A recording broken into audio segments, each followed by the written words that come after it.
लौटा वापस, उससे पहले कोई और फंसा लूं।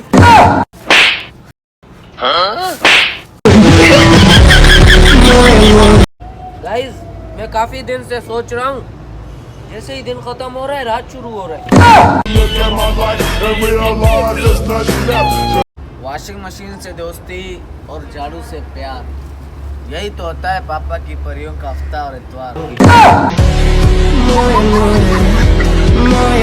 ये दिल भी एक ऐसी चीज है, खूबसूरत लड़की देखी नहीं, सच्चा प्यार हो जाता है।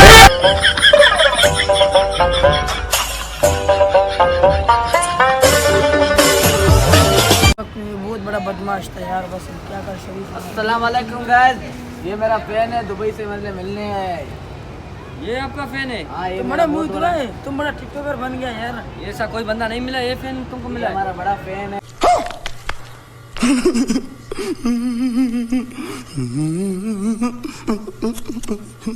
भाई, हम फैन में नहीं है बाबा, हमारे को पकड़ के लाया है।